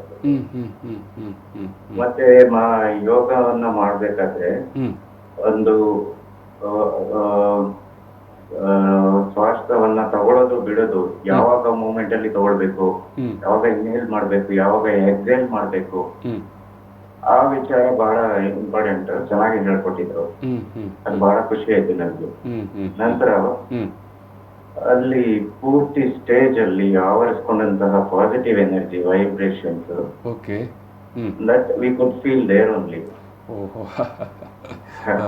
ಅವ್ರು ಬಂದ ತಕ್ಷಣ ಮತ್ತೆ ಅದು ಸೆಷನ್ ತಗೊಂಡ ನಂತರ ಎನರ್ಜಿ ಫೀಲ್ ಆಗುವಂಥದ್ದು, ಅವ್ರು ಹೇಳಿದ ರೀತಿನಲ್ಲಿ ಥರ್ಡ್ ಡೇ ಅಲ್ಲಿ ಅದು ನಮಗೆ ಎನರ್ಜಿ ಖುಷಿ ಆಗುವಂಥದ್ದು, ಅದೆಲ್ಲ ಬಹಳ ಖುಷಿ ಆಯ್ತು. ಮೊದಲ ಬಾರಿಗೆ ಅವ್ರ ಹತ್ರ ಓಂಕಾರವನ್ನ ಕೇಳಿದಾಗ ಉಚ್ಚಾರ ಮಾಡೋದು ರೀತಿ ಅಷ್ಟು ಅವರಿಗೆ ಸ್ಟಾಮಿನಾ ಇದೆ ಅನ್ನೋದು ಅದರಲ್ಲೇ ಗೊತ್ತಾಯ್ತು. ಎಲ್ಲರೂ ಅದರ ಸೆಷನ್ ನಂತರ ಹೇಳ್ತಾರೆ, ಮೇಡಮ್ ಅವರು ಅಷ್ಟು ಹೆಚ್ಚು ಸಮಯ ಮಾಡಿದ್ರು, ನಮ್ಗೆಲ್ಲ ಅರ್ಧದ ತನಕ ರೀಚ್ ಆಗಕ್ಕಾಗ್ಲಿಲ್ಲ, ಅಷ್ಟು ಪರಿಪಕ್ವವಾಗಿ ಮಾಡಿದ್ದಾರೆ ಅಂತ ಹೇಳಿ. ಅದಲ್ಲದೆ ನನಗೆ ವೈಯಕ್ತಿಕವಾಗಿ ಇಷ್ಟ ಆಗಿತ್ತು ಅಂದ್ರೆ ಅವ್ರು ಹೇಳಿಕೊಡುವಂತ ರೀತಿ, ಪ್ರತಿಯೊಬ್ಬರಿಗೂ ನಿಧಾನಕ್ಕೆ ಬಿಡಿಸಿ ಸರಳವಾಗಿ ಹೇಳಿಕೊಡ್ತಾರೆ. ಯಾವುದೇ ಕನ್ನಡದಾಗ್ಲಿ ಇಂಗ್ಲಿಷ್ ಅಲ್ಲಾಗ್ಲಿ ಬಹಳ ಚೆನ್ನಾಗಿ ಕಮ್ಯುನಿಕೇಟ್ ಮಾಡ್ತಾರೆ. ಅದೊಂದು ಪಾಸಿಟಿವ್ ಅನ್ನಿಸ್ತು, ಎಲ್ಲರಿಗೂ ಯೂಸ್ ಆಗ್ತದೆ. ಅದಲ್ಲದೆ ಡಿಫ್ರೆಂಟ್ ಕಾಯಿಲೆ ಇದ್ದವರಿಗೆ ಅವರು ಫೋಕಸ್ ಮಾಡಿ ಅವರ ಕಂಡೀಷನ್ ಇಂಪ್ರೂವ್ ಮಾಡ್ಕೊಡೋದಕ್ಕೂ ಹೇಳ್ಕೊಡ್ತಾರೆ. ಆತ್ಮದವರಿಗೆ, ಡಿಸ್ಪ್ಲಾಸ್ ಇದ್ದವರಿಗೆ, ಅಥವಾ ಲೇಡೀಸ್ಗಳಿಗೆ, ಮೆನ್ಸ್ಟ್ರೇಷನ್, ಆತರ ವಿಧವಾದಂತ ಅವರಿಗೆ ವೈಯಕ್ತಿಕವಾಗಿರುವಂತ ಇಂಟ್ರೆಸ್ಟ್ ಇರುವಂತ ಪ್ರಶ್ನೆಗಳಿದ್ರು ಕೂಡ ಅದಕ್ಕೆಲ್ಲ ಉತ್ತರ ಕೊಟ್ಟು ಚೆನ್ನಾಗಿ ಒಂದು ವಿಶೇಷವಾದಂತ ಒಂದು ಅನುಭವ ಡಾಕ್ಟ್ರೆ ನೀವು ಹೇಳುವಂತದ್ದು. ಹೌದು, ತುಂಬಾ ಅವರ ಜೊತೆ ಒಡನಾಟ ಅಂದ್ರೆ ಅಷ್ಟು ಖುಷಿ ಆಗ್ತದೆ. ಅದರ ಗುರುಗಳು ಸಿಗ್ಬೇಕಿತ್ತು ಮುಂಚೆನೆ ಅಂತ ಅನಿಸ್ತದೆ. Oh great great great. Thank you ಡಾಕ್ಟ್ರೆ. Thank you. ಇಲ್ಲಿ ಡಾಕ್ಟರ್ ಚೇತನ್ ಅವರು ಮಾತನಾಡುವಾಗ ಆರಂಭದಲ್ಲಿ ಒಂದು ಮಾತನ್ನು ಹೇಳಿದರು, ನಾವು ಯೋಗ ಮೊದಲು ಕೂಡ ಮಾಡ್ತಾ ಇದ್ದೆವು, ಈಗ ಡಾಕ್ಟರ್ ಭಾಗೀರಥಿಯವರು ಅದಕ್ಕೊಂದು ಬೇರೆಯಾದಂಥ ಮತ್ತು ತೀರಾ ಒರಿಜಿನಲ್ ಆದಂಥ ಒಂದು ಶೇಪ್ಗೆ ತಂದು ನಿಲ್ಲಿಸಿದರು ಅಂತ. ಮೊದಲೇ ಮಾಡ್ತಾ ಇದ್ದ ಯೋಗಕ್ಕೂ ಅದಕ್ಕೆ ನೀವು ಅಲ್ಲಿ ಅದನ್ನು ರೀಫೈನ್ ಮಾಡ್ತಾ ಇದ್ದಂತು, ಏನದು ವ್ಯತ್ಯಾಸ? ಈಗ ಸಾಮಾನ್ಯವಾಗಿ ನಾನು ವೀಕ್ಷಕರಿಗೆ ಕೂಡ ಅದೊಂದು ಮಾಹಿತಿಯ ಕಾರಣಕ್ಕಾಗಿ ಕೇಳ್ತಾ ಇದ್ದೇನೆ. ಯಾಕಂತ ಹೇಳಿದ್ರೆ ನಮ್ಮಲ್ಲಿ ಅನೇಕ ಮಂದಿ ಐದರ್ ಯೂಟ್ಯೂಬ್ ನೋಡಿಯೋ ಅಥವಾ ಬೇರೆ ಬೇರೆ ಟೀಚರ್ಸ್ಗಳ ಮುಖಾಂತರ, ಟ್ರೈನರ್ಗಳ ಮುಖಾಂತರ ಯೋಗವನ್ನು ಕಲಿಯುವಂಥದ್ದು, ಶಾರ್ಟ್ ಟರ್ಮ್ ಕೋರ್ಸ್ ಅಥವಾ ಕ್ಯಾಂಪಲ್ಲಿ ಅಟೆಂಡ್ ಮಾಡುವಂಥದ್ದು ಇರುತ್ತೆ. ಈಗ ಡಾಕ್ಟ್ರ್ ಹೇಳಿದಂಥ ವಿಚಾರ ನನಗೆ ಮೊದಲೇ ಯೋಗ ಗೊತ್ತಿತ್ತು, ಮಾಡ್ತಾಯಿದ್ದೆವು, ಆದರೆ ಭಾಗೀರಥಿಯವರು ಅದನ್ನು ಮತ್ತಷ್ಟು ಟ್ಯೂನ್ ಮಾಡಿದರು ಅಂತ. ಏನಿದೆ ಮೇಡಮ್? ಯೋಗ ಎಲ್ಲರಿಗೂ ಒಂದೇ ರೀತಿಯಲ್ಲಿ ನಾವು ಹೇಳ್ಕೊಡ್ಲಿಕ್ಕೆ ಬರೋದಿಲ್ಲ. ಈಗ ನಾನಿಲ್ಲಿ ತಾರಾನಾಥ್ಜಿ ಜೊತೆ ಇದ್ದೇನೆ ಅಂದರೆ ನನ್ನ ಕಣ್ಣು ಸ್ಕ್ಯಾನ್ ಮಾಡ್ತದೆ. ಕಣ್ಣಂದರೆ ಮೇಲ್ನೋಟದ ಕಣ್ಣು ಸ್ಕ್ಯಾನ್ ಮಾಡಲ್ಲ, ನನ್ನ ಒಳಗೊಂದು ಕಣ್ಣಿಂದ ಅದು ಸ್ಕ್ಯಾನ್ ಆಗ್ತದೆ. ಅಂತರ್ದೃಷ್ಟಿ ಅದು ಗೊತ್ತಾಗದೆ ಕನೆಕ್ಟ್ ಆಗ್ತದೆ. ಆಗುವಾಗ ಒಮ್ಮೆ ನಾವು ನೋಡುವಾಗ ಆ ಬಾಡಿಯಲ್ಲಿ ಮಾಂಸಖಂಡಗಳು, ಚರ್ಮಗಳು, ಆ ಕಾಂತಿ, ಆ ಸ್ಟ್ರಕ್ಚರ್ನೆಲ್ಲ ನೋಡುವಾಗ ಇವರು ಯಾವ ರೀತಿ ಬ್ರೀತ್ ಮಾಡ್ತಾ ಇದ್ದಾರೆ, ಇವ್ರದ್ದು ಪ್ರಾಬ್ಲಮ್ ಎಲ್ಲಿದೆ ಅದು ನಮಗೆ ಗೊತ್ತಾಗ್ಬಿಡ್ತದೆ. ಸೊ ಎಲ್ಲಿ ಅವ್ರಿಗೆ ಬ್ಲಾಕೇಜ್ ಅಂದರೆ ನಾವು ನಕಾರಾತ್ಮಕ ಶಕ್ತಿ ಅಂತ ಹೇಳ್ತೇವೆ. ಕೆಲವು ಮಾನಸಿಕ ಒತ್ತಡಗಳು ಬಂದು ನಮ್ಮ ದೇಹದಲ್ಲಿ ಇಳ್ಕೊಂಡಿರುತ್ತೆ. ಈಗ ಬಹಳ ಮಂದಿ ಸೊಂಟ ನೋವು ಅಂತ ಹೇಳ್ತಾರೆ. ಈಗ ಸೊಂಟ ನೋವೆಲ್ಲ ಬಂದು ಬಹಳ ಮಂದಿಗೆ ಅದು ಫಿಸಿಕಲ್ ಆಗಿ ಬಂದಿರಲ್ಲ. ಫಿಸಿಕಲಿ ಹೇಳಬೇಕು ಅಂದರೆ ದೇಹಕ್ಕೆ ಯಾವುದೇ ರೋಗಗಳಿಲ್ಲ, ರೋಗಗಳೆಲ್ಲ ಇರೋದು ಕೂಡ ಮನಸ್ಸಿಗೆ. ಆ ಮನಸ್ಸಿನಿಂದ, ಆ ಸುಪ್ತ ಮನಸ್ಸಿನಿಂದ ಹಂತ ಹಂತವಾಗಿ ಸೂಕ್ಷ್ಮತೆಯಿಂದ ಅವು ದೇಹಕ್ಕೆ ಇಳಿತಾ ಹೋಗ್ತದೆ. ನಮ್ಮ ಆಲೋಚನೆಗಳೇ ನಮ್ಮ ರೋಗಗಳಾಗಿ ಮಾರ್ಪಾಡಾಗುತ್ತೆ. ಚಿಂತೆಯೇ ರೋಗಕ್ಕೆ ಮೂಲ. ಹೌದು ಹೌದು. ಸೊ ಹಾಗಾಗಿ ಈಗ ಇವರು ಹೇಳ್ದಾಗೆ ಬೇರೆಯವ್ರಿಗೆ ನಮಗೆ ಏನು ಡಿಫ್ರೆನ್ಸ್ ನನಗೆ ಗೊತ್ತಿಲ್ಲ. ನಾನು ಯೋಗದ ರೀತಿ ಹೇಳ್ಕೊಡ್ತಾ ಇದ್ದೇನೆ ಅಷ್ಟೇ. ಅಲ್ಲಿ ಸುಮ್ಮನೆ ಆಡಂಬರ ಅಂತದ್ದು ಏನಿಲ್ಲ, ತೋರಿತನ ಅಂತ ಇಲ್ಲ, ನ್ಯಾಚುರಲ್ ಆಗಿ. ಹೌದು. ಎಸ್, ಇದು ಡಾಕ್ಟರ್ ಭಾಗೀರಥಿ ಅವರೇ, ನೀವು ಬೆಂಗಳೂರಿಗೆ ಬಂದಂಥ ಸಂದರ್ಭವನ್ನು ಹೇಳಿದ್ರಿ, ಕನ್ನಡಿಗರಿಗೆ ಇಂಗ್ಲಿಷ್ ಕಲಿಸುವಂಥ ಸಂಸ್ಥೆಯನ್ನು ಹುಟ್ಟು ಹಾಕಿದ ವಿಚಾರವನ್ನು ಕೂಡ ಹೇಳಿದ್ರಿ. ಎಸ್, ಆನಂತರ ಏನಾಯಿತು ಅಂತ? ಕನ್ನಡಿಗರಿಗೆ ಇಂಗ್ಲಿಷ್ ಕಲಿಸ್ಬೇಕು ಗ್ರಾಮೀಣ ಪ್ರದೇಶದಿಂದ ಬಂದಂತಹ ಪ್ರತಿಭೆಗಳಿಗೆ ಅಂತ ಹುಟ್ಟಾಕಿದ ಸಂಸ್ಥೆಯಲ್ಲಿ ನಾನು ಕನ್ನಡೇತರರು ಬರ್ತಾಯಿದ್ರು. ಅವ್ರಿಗೆ ಇಂಗ್ಲಿಷ್ ಬರ್ತಿತ್ತು, ಕನ್ನಡ ಬರ್ತಾ ಇರಲಿಲ್ಲ. ಅದ್ರ ಮುಖಾಂತರ ಕನ್ನಡ ಕಲಿಕೆಯು ಪ್ರಾರಂಭ ಆಯಿತು ಕನ್ನಡೇತರರಿಗೆ. ಇದೆಲ್ಲವೂ ಉಚಿತವೇ, ಉಚಿತ ಸೇವೆ, ಯಾವುದು ದುಡ್ಡು ಅಂತಲ್ಲ, ಎಲ್ಲ ಉಚಿತ ಸೇವೆ. ಆಗ ಒಂದು ಕಡೆ ಕನ್ನಡಿಗರಿಗೆ ಇಂಗ್ಲಿಷ್ ಕಲಿಸುವಂಥದ್ದು, ಇನ್ನೊಂದು ಕಡೆ ಕನ್ನಡೇತರರಿಗೆ ಕನ್ನಡ ಕಲಿಸುವಂಥದ್ದು. ಹಾಗಾಗಿ ನೀವು ಕನ್ನಡತಿ. ಹೌದು. ಆಗ 2001ರಲ್ಲಿ ಪ್ರಾರಂಭ ಆಗಿದ್ದು, ಇದುವರೆಗೂ ಸುಮಾರು ಒಂದು 26,000 ಜನರ ಮೇಲೆ ನನ್ನ ಸಂಸ್ಥೆ ಕನ್ನಡೇತರರಿಗೆ ಕನ್ನಡವನ್ನ ಕಲಿಸಿದೆ. ಅದೆಷ್ಟೋ ಲಕ್ಷಾಂತರ ಕನ್ನಡ ನಾಡಿನಲ್ಲಿ ಒಬ್ಬರು ಈ ರೀತಿಯಾಗಿ ಕನ್ನಡೇತರರಿಗೆ 20,000ಕ್ಕೂ ಜಾಸ್ತಿ ಮಂದಿಗೆ ಕನ್ನಡ ಕಲಿಸಿದ್ದಾರೆ ಅಂತ ಹೇಳಿದ್ರೆ ನಿಜಕ್ಕೂ ಕನ್ನಡಕ್ಕೆ ಮಾಡಿದ ಅತಿ ದೊಡ್ಡ ಕೊಡುಗೆ ಮತ್ತು ಸೇವೆ. ಕನ್ನಡದ ನಾಡು, ಕನ್ನಡ ನುಡಿಗೆ ನೀವು ಸಲ್ಲಿಸಿದ ಖಂಡಿತವಾಗಿ ಇದನ್ನು ಈ ನಾಡು ಯಾವತ್ತೂ ಮರೆಯುವುದಿಲ್ಲ ಅಂತ. ಎಸ್ ಮೇಡಮ್, ನನಗೆ ಈ ನಡುವೆ ನಮ್ಮ ಜೊತೆಗೆ ಶ್ರೀದೇವಿಯವರು ನೇರ ಸಂಪರ್ಕದಲ್ಲಿದ್ದಾರೆ. ನಮಸ್ಕಾರ ಮೇಡಮ್. ನಮಸ್ತೆ ಸರ್. ಡಾಕ್ಟರ್ ಭಾಗೀರಥಿ ಅವರು ನಮ್ಮ ಜೊತೆಗಿದ್ದಾರೆ. ಅವರ ಬಗ್ಗೆ ಏನನ್ನು ಹೇಳಲಿಕ್ಕೆ ಬಯಸ್ತೀರಿ ನೀವು? Doctor Bhagirathi Kannadathi is in our studio. What you can say about her or your friendship with Dr. Bhagirathi? First of all, I never see like that is such a human being, sir.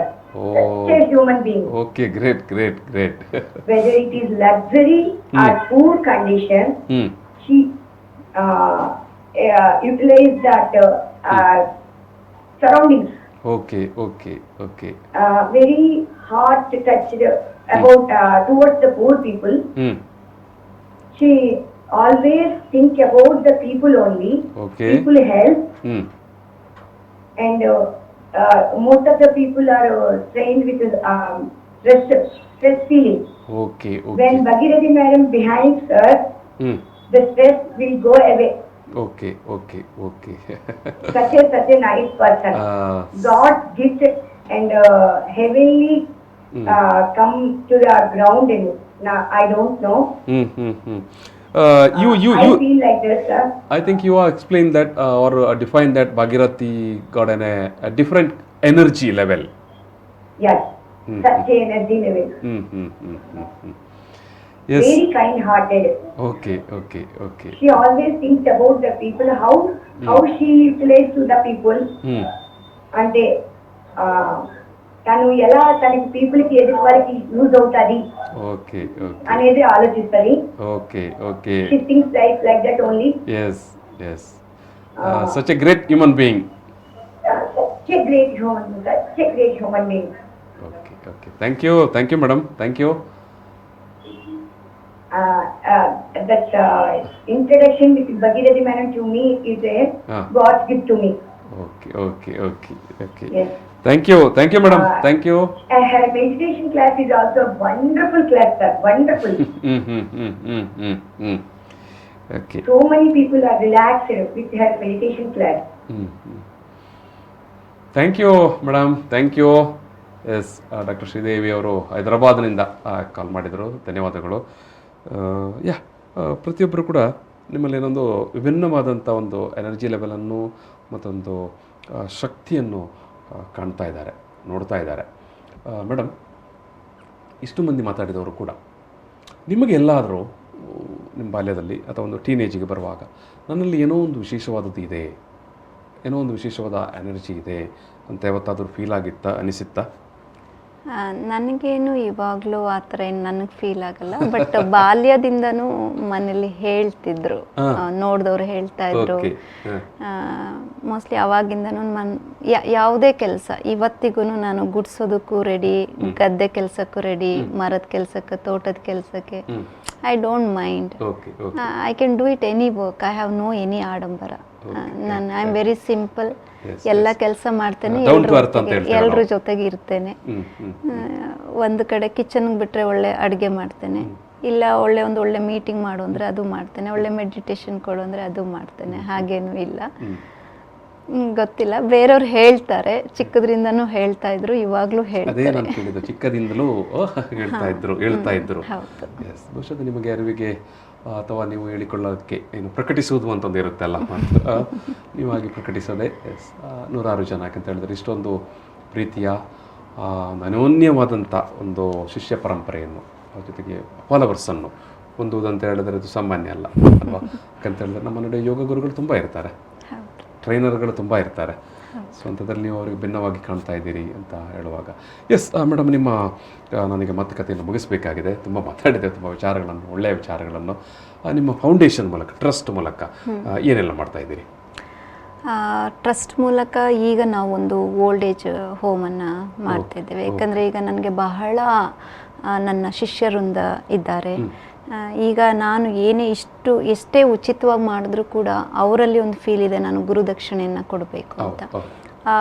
Covid ಸಮಯದಲ್ಲಿ ಆನ್ಲೈನಲ್ಲಿ ಬಹಳ ನನ್ನ ಸೇವೆಯನ್ನು ಗುರುತಿಸಿ ಒಂದು ಗುರುದಕ್ಷಿಣೆ ಅಂತ ಅವ್ರ ಪ್ರೀತಿಯಿಂದ ಕೊಟ್ಟದನ್ನೆಲ್ಲ ಸೇರಿಸಿ ಒಂದು ಓಲ್ಡ್ ಏಜ್ ಹೋಮನ್ನು ಈಗ ನಾನು ರೆಡಿ ಮಾಡ್ತಾ ಇದ್ದೇನೆ. ಎಲ್ಲಿ ಮಾಡ್ತಾ ಇದ್ದೀರಿ? ಬೆಂಗಳೂರಿನಲ್ಲಿ, ಹೊರಭಾಗದಲ್ಲಿ ಮಾಡಬೇಕು. ಹೌದು. ಹಣದಲ್ಲಿ ನಾನು ಅಷ್ಟು ಶ್ರೀಮಂತೆ ಇಲ್ಲ, ಆದರೆ ನನಗೆ ಯಾವುದೇ ಬರುವ ₹1 ಕೂಡ ನಾನು ನನ್ನ ಸ್ವಂತಕ್ಕೆ ಬಳಸಲ್ಲ, ಯಾವುದಕ್ಕೂ ನನ್ನ ಜೀವನ ಬಹಳ ಸರಳವಾಗಿದೆ. ಇಷ್ಟೇ, ನೀವು ಯಾವಾಗ ಬಂದ್ರೂ, ಈಗ ನಾನು ಬಂದಾಗಲೇ ನೀವು ನೋಡಿದ್ದೀರಾ, ಅಷ್ಟೇ ನನ್ನ ಜೀವನ. ಇದು ಮೇಡಮ್, ಕೋವಿಡ್ ಸಂದರ್ಭದಲ್ಲಿ ಭಾರಿ ಸಂಕಷ್ಟವನ್ನು ಜನ ಎದುರಿಸಿದಂಥ ಸಂದರ್ಭದಲ್ಲಿ ನೀವು ಯೋಗ ಮುಖಾಂತರ ಅನೇಕ ಮಂದಿಗೆ ಹೀಲ್ ಮಾಡಿರುವಂಥದ್ದನ್ನು ನಾನು ಕೇಳಿದ್ದೇನೆ. ಎಸ್, ಇದು ನಾನು ಇಂಟ್ರಡ್ಯೂಸ್ ಮಾಡಿದ್ದು ಫಸ್ಟ್ ದುಬೈನಲ್ಲಿ ಥ್ರೂ ದುಬೈ ಪೊಲೀಸ್. ಅವರು ಫಸ್ಟ್ ನನ್ನನ್ನು ಕನೆಕ್ಟ್ ಮಾಡಿದ್ದು, ಪ್ರಪ್ರಥಮ ಬಾರಿಗೆ ಅವ್ರು ನನ್ನ ಕನೆಕ್ಟ್ ಮಾಡಿದ್ದು. ಅಲ್ಲಿ ಸಲಹಾ ಸಮಿತಿಗೆ ನನ್ನ ಒಬ್ಬಳನ್ನು ತಕ್ಕೊಂಡು ಏನೆಲ್ಲ ಮಾಡ್ಬೋದು ಅಂತೆಲ್ಲ ಡಿಸ್ಕಸ್ ಮಾಡಿ ಅಲ್ಲಿ ಮೆಡಿಟೇಷನನ್ನು ನಾವು ಇಂಟ್ರಡ್ಯೂಸ್ ಮಾಡಿದ್ದು. ಅವರು ಒಂದು ಅಲ್ಲಿಯ ಅರಬ್ ಜನರಾದರೂ ಕೂಡ they believed in that because I used to give classes for them. ಯೋಗದ ಮೇಲೆ ವಿಶೇಷವಾದಂತ ಕಾಳಜಿ, ಪ್ರೀತಿ, ನಂಬಿಕೆ, ವಿಶ್ವಾಸ. ಬಿಕಾಸ್ ಅವರು ಬಹಳ ಅಪ್ರಿಷಿಯೇಟ್ ಮಾಡಿದ್ರು. ಮೊನ್ನೆ ಕೂಡ ಪತ್ರ ಎಲ್ಲ ಬರೆದಿದ್ದಾರೆ. ಎಷ್ಟೋ ಸಾವಿರಾರು ಮಂದಿ ದುಬೈಗೆ ಬಂದು ಹೋಗ್ತಾರೆ, ಬಟ್ ನಿಮ್ಮಂತ ಒಂದು dedicative yoga teacher we never seen as a girl ಅಂತ. ಸೊ ಅವರು ನನ್ನ ಮೊದಲ ಮೆಡಿಟೇಷನನ್ನು ಕೋವಿಡ್ ಪೇಷಂಟ್ಸ್ಗೆ ಇಂಟ್ರಡ್ಯೂಸ್ ಮಾಡಿದ ಹೆಗ್ಗಳಿಕೆ ನನ್ನ Dubai police department officers and ಸ್ಟಾಫ್ಗೆ ಹೋಗ್ತದೆ. ಸೊ ಅಲ್ಲಿಂದ ನಾನು ಕರ್ನಾಟಕಕ್ಕೆ ಬಂದೆ. ಕರ್ನಾಟಕದಲ್ಲಿ ಡಾಕ್ಟರ್ಸ್ ನನ್ನನ್ನು ಗುರುತಿಸಿ, ಅದರಲ್ಲೂ ಡಾಕ್ಟರ್ ವಿಶ್ವಾಸ್ ಅಂತ ಅವರು ಪ್ರಪ್ರಥಮ ಬಾರಿಗೆ ನನ್ನ ಇಲ್ಲಿ ಕರ್ನಾಟಕದ ಕೆಲವು ಹಾಸ್ಪಿಟ್ಲಿಗೆ ನನ್ನನ್ನು ಪರಿಚಯಿಸಿ ಯೋಗ ಮೆಡಿಟೇಷನ್ ಥೆರಪಿಸ್ಟ್ ಆಗಿ ಅಫಿಷಿಯಲ್ ಆಗಿ ನನ್ನನ್ನು ಅಲ್ಲಿ ಆಯೋಜಿಸ್ಕೊಂಡು, ಡಾಕ್ಟರ್ಸ್ ಕೂಡ ಹೋಗ್ತಾ ಇರಲಿಲ್ಲ. ತುಂಬ ಕ್ರಿಟಿಕಲ್ ಟೈಮ್ ಇತ್ತು, ಭಯದ ವಾತಾವರಣ ಇತ್ತು. ನನಗೆ ವಿಶ್ವಾಸ ಇತ್ತು. ಆ್ಯಂಡ್ ಇದುವರೆಗೂ ನನಗೆ ಕೋವಿಡ್ ಬರಲಿಲ್ಲ. ಕೋವಿಡ್ ಓದಿದ್ದೇನೆ, ಕೇಳಿದ್ದೇನೆ, ಬಟ್ ರಿಯಲ್ ಫೀಲ್ ನನಗೆ ಗೊತ್ತಿಲ್ಲ, ಹಾನೆಸ್ಟ್ಲಿ ಹೇಳಬೇಕು ಅಂದರೆ. ಎಮರ್ಜೆನ್ಸಿ ವಾರ್ಡ್ಗಳಿಗೆ ಹೋಗಿ ನಾನು ಅಲ್ಲಿ ಅವ್ರಿಗೆ ಪ್ರಾಣಾಯಾಮ ಎಲ್ಲ ಮಾಡಿಸಿ ಮೆಡಿಟೇಷನ್ ಕೊಟ್ಟು ಅವ್ರಿಗೆ ಒಂದು ಆತ್ಮವಿಶ್ವಾಸವನ್ನು ತುಂಬುವಂತ ಕೆಲಸ. ಅದು ವಿಡಿಯೋಸ್ ಎಲ್ಲ ಇರುತ್ತದೆ, ಅದು ನಾವು ಕೆಲವು ರಿವೀಲ್ ಮಾಡಲಿಲ್ಲ. ನಾವು ಕೋವಿಡ್ ಸಂದರ್ಭದಲ್ಲಿ ನೋಡಿದ್ದೇವೆ, ಅನೇಕ ಮಂದಿ ಸಂಕಷ್ಟವನ್ನು ಎದುರಿಸಿದ್ದು, ಮತ್ತು ಅನೇಕ ಮಂದಿ ಈ ರೀತಿಯಾಗಿ ಅಪರೂಪವಾಗಿ ತುಂಬ ಧೈರ್ಯದಿಂದ ಇವತ್ತು ಜನರಿಗೆ ಧೈರ್ಯ ಬಂದಿದೆ. ಅದರ ಬಗ್ಗೆ ಮಾಹಿತಿಗಳಿದೆ. ಆರಂಭದ ಕಾಲದಲ್ಲಿ ನಮ್ಮ ಮಾಧ್ಯಮಗಳು ಕೂಡ ತುಂಬಾ ಏನು ವೈಭವೀಕೃತವಾಗಿ ಎಲ್ಲ ಬಿಂಬಿಸಿತ್ತು, ಜನರ ಮೇಲೆ ಭಯವನ್ನು ಕೂಡ ಬಿತ್ತಿತ್ತು. ಅಂಥ ಸಂದರ್ಭದಲ್ಲಿ ವೈದ್ಯರುಗಳು ಕೂಡ ಸ್ವಲ್ಪ ಆಲೋಚನೆ ಮಾಡ್ತಾ ಇದ್ರು, ಏನು ಇಂಥ ICUಗೆ ಹೋಗೋದಾ ಬೇಡವಾ ಅಂತ. ಇಲ್ಲ, ಆದರೆ ನನಗೆ ವೈದ್ಯರ ಮೇಲೆ ಬಹಳ ಪ್ರೀತಿ, ಗೌರವ. ಯಾಕಂದರೆ ಅವರು ಆ ಸಂದರ್ಭಕ್ಕೆ ಅದು ಬಹಳ ಘನಘೋರವಾದಂಥ ವಿಚಾರವಾಗಿತ್ತು. ಅವರು ತನ್ನ ಸಂಸಾರವನ್ನು ಬಿಟ್ಟು ಮಾಡಿ ಅವ್ರ ಜೊತೆಗೆ ನಂದೊಂದು ಅಳಿಲ್ ಸೇವೆ ಅಂತ ನಾನು ನಿಂತ್ಕೊಂಡೆ. ಅಂತ ಸಂದರ್ಭದಲ್ಲಿ ನೀವು ತೋರಿದ ಒಂದು ಕೆಲಸ. ಅದರಲ್ಲಿ ಇನ್ನೊಂದು ವಿಶೇಷ ಏನಂದ್ರೆ, ಕೆಲವರಿಗೆ ಬೆಡ್ ಸಿಗ್ತಾ ಇರಲಿಲ್ಲ. ಆ್ಯಂಡ್ ಕೆಲವು ಅಂದರೆ ಡಿಪಾರ್ಟ್ಮೆಂಟಲ್ಲಿ, I don't want to mention the names, ಅವ್ರಿಗೆ ಹಾಸ್ಪಿಟಲ್ಗೆ ಹೋಗೋಕ್ಕೆ ಇಷ್ಟ ಇರಲಿಲ್ಲ. They believed in me. ನಾನು ಇದನ್ನು ಹಾಸ್ಪಿಟಾಲಿಟಿ ಕೊಟ್ಟು ನನ್ನ ಸಂಸ್ಥೆಯಲ್ಲಿ, ನನ್ನ ಬಿಲ್ಡಿಂಗ್ನಲ್ಲಿ ನಾನಿರುವ ಒಂದು ಪೋರ್ಷನ್ನಲ್ಲೇ ಅವ್ರನ್ನ 7 ಡೇಸು ಅವ್ರಿಗೆ ನೆಗೆಟಿವ್ ರಿಪೋರ್ಟ್ ಬರೋವರೆಗೂ ನನ್ನ ಯೋಗದ ಮುಖಾಂತರ, ನನ್ನ ಆಯುರ್ವೇದದ ಮುಖಾಂತರ, ನನ್ನ ಪಥ್ಯ ಆಹಾರದ ಮುಖಾಂತರ ಅವ್ರನ್ನ ನೋಡಿಕೊಂಡು ಮಕ್ಕಳ ಥರ ಕಳಿಸ್ಕೊಟ್ಟಿದ್ದೇನೆ. ಅದೊಂದು ನನಗೆ ಅದು ರಿಸರ್ಚ್ಗೂ ಸಹಾಯ ಆಯಿತು ಮತ್ತು ಸಹಾಯ ಮಾಡಿದ ತೃಪ್ತಿಯು ನನಗೆ ತೃಪ್ತಿ ತಂತು. ಅದ್ಭುತವಾದಂಥ ಒಂದು ಸೇವೆ, ಒಂದು ಧೈರ್ಯವನ್ನು ನೀವು ಕೊಟ್ಟಿದ್ದೀರಿ. ನನ್ನ ಕುಟುಂಬಕ್ಕೆ ಧನ್ಯವಾದ ಹೇಳಬೇಕು. ಅವ್ರನ್ನೆಲ್ಲ ತಂದು ಇಟ್ಕೊಳ್ಳೋದಕ್ಕೆ ನನಗೆ ಗ್ರೀನ್ ಸಿಗ್ನಲ್ ಕೊಟ್ಟರಲ್ವಾ. ಹೌದು, ಖಂಡಿತ. ಎಸ್, ನಾನು ಈ ಒಂದು ಮಾತುಕತೆಯನ್ನು ಸಮಾಪನ ಮಾಡೋ ಸಂದರ್ಭದಲ್ಲಿ ನಿಮ್ಮ ಕುಟುಂಬದ ಬಗ್ಗೆ ಒಂದು ಮಾತನ್ನು ಹೇಳಿ ನಾನು ಮಾತುಕತೆಯನ್ನು ಮುಗಿಸಬೇಕು. ಜೊತೆಗೆ ನೀವು ಇಷ್ಟು ದೊಡ್ಡ ಒಂದು ಖ್ಯಾತಿಯನ್ನು, ಇಷ್ಟು ದೊಡ್ಡ ಮಟ್ಟದಲ್ಲಿ ಶಿಷ್ಯ ಪರಂಪರೆಯನ್ನು, ಇಷ್ಟು ದೊಡ್ಡ ಮಟ್ಟದಲ್ಲಿ ಫಾಲೋವರ್ಸನ್ನು, ಅಭಿಮಾನಿ ವರ್ಗವನ್ನು ಎಲ್ಲ ಹೊಂದಿದ್ದೀರಿ. ಇಂಥ ಒಂದು ಹಂತಕ್ಕೆ ಬರಲಿಕ್ಕೆ ನಿಮಗೆ ಪ್ರೇರಣೆ, ಸಹಾಯ ಅಥವಾ ನೆರವು ಅಥವಾ ಆ್ಯಸ್ ಎ ಗೈಡ್ ಆಗಿ ನಿಂತವರ ಬಗ್ಗೆ ಏನಾದರೂ ನೀವು ಅವರನ್ನು ನೆನಪು ಮಾಡಿಕೊಳ್ಬಹುದು ಅಥವಾ ಅವರಿಗೆ ಥ್ಯಾಂಕ್ಸ್ ಹೇಳಬಹುದು? ಸಹಾಯ ಮತ್ತು ಆತ್ಮಸ್ಥೈರ್ಯ. ನಾನು ಹುಟ್ಟು ಬೆಳೆಯುವ ಹಂತದಲ್ಲೇ ಇವಳು ಮನೆ ಮಗಳಲ್ಲ, ಊರಿನ ಮಗಳಂತ ಅವಾಗಲೇ ತೀರ್ಮಾನ ಮಾಡಿದ್ರು. ಚಿಕ್ಕವಳಿರುವಾಗ ಉದಾತ್ತ ಮನಸ್ಸಿನವರವರು ನನ್ನ ಮನೆಯಲ್ಲಿ ನನಗೆ ಇಟ್ಟದನ್ನು, ನನಗೆ ತಿನ್ನಕ್ಕೆ ಕೊಟ್ಟದನ್ನು ನಾನು ತೋಟದಲ್ಲಿ ಕಷ್ಟಪಟ್ಟು ಕೆಲಸ ಮಾಡ್ತಿದ್ದಾರೆ ಅಂತ ಕದ್ದು ತಗೊಂಡು ಕೊಡ್ತಿದ್ದೆ ಅವರಿಗೆ. ಅದೆಲ್ಲ ನೋಡುವಾಗ ಅವರಿಗೆ ಅವಾಗಲೇ ಅನಿಸ್ಬಿಟ್ಟಿತ್ತು. ಹಾಗೆ ಕುಟುಂಬದವರ ಒಂದು ಸಹಾಯ ಸಹಕಾರ, ಕೊನೆ ಪಕ್ಷ ನೀನು ಏನಾದರೂ ಮಾಡು ಸಮಾಜಕ್ಕೆ ಅಂತ ನನ್ನ ಫ್ರೀಯಾಗಿ ಬಿಟ್ಟು ಮಾಡಿಸ್ತಾರಲ್ಲ, ಅದಕ್ಕಿಂತ ಬೇರೆ ಏನು ಬೇಕಾಗಲ್ಲ ಅಂತ ಅನಿಸುತ್ತೆ. ಇದಕ್ಕೆಲ್ಲ ನಾನು ಅವ್ರಿಗೆ ಧನ್ಯವಾದ ಹೇಳಲೇಬೇಕಾಗ್ತದೆ. ಕುಟುಂಬದವರ ಸಹಕಾರ ಇಲ್ಲ ಅಂದರೆ ನನ್ನ ಪ್ರಕಾರ ಸಾಧ್ಯ ಆಗ್ತಾ ಇರಲಿಲ್ಲ.